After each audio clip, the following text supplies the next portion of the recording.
Trump made it clear this was not an open-ended dialogue. In his own unmistakable style, he posted on his Truth Social account, "An agreement must be reached with Hamas by Sunday evening at 6 p.m. Washington, D.C. time. Every country has signed on. If this last chance agreement is not reached, all hell, like no one has ever seen before, will break out against Hamas." That post instantly dominated headlines worldwide. It underscored both the urgency and the risk of the initiative.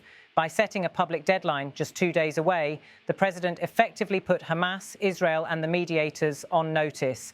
Either accept the framework or face the consequences. Within hours of the ultimatum, a significant development came from Gaza. Hamas leaders announced their willingness to release all hostages if the United States-backed ceasefire terms were adopted. The announcement was relayed through Qatari channels and confirmed by multiple diplomatic sources.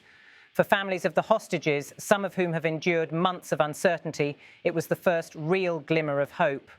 In Jerusalem, Prime Minister Benjamin Netanyahu's office issued a short but telling statement.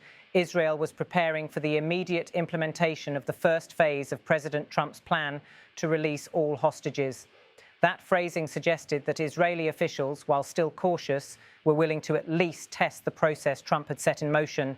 Behind the scenes, Israeli military planners reportedly began drawing up operational guidelines for a potential pause in airstrikes to facilitate the hostage handover. The Israel Defense Forces leadership remains wary of Hamas's intentions, but pressure from Washington, combined with a rare sense of international unity, appeared to be influencing the conversation in ways not seen before.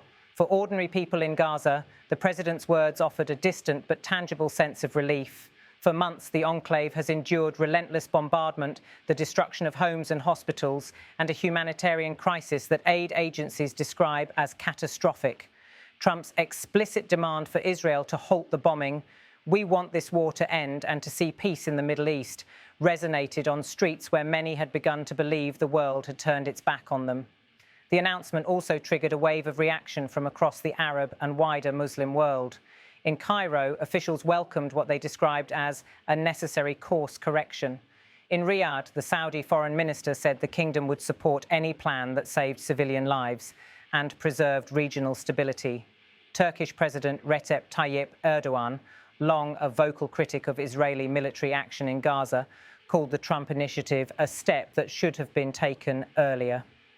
Even Jordan, which has often walked a delicate line in its relations with both Israel and the Palestinians, signalled cautious optimism.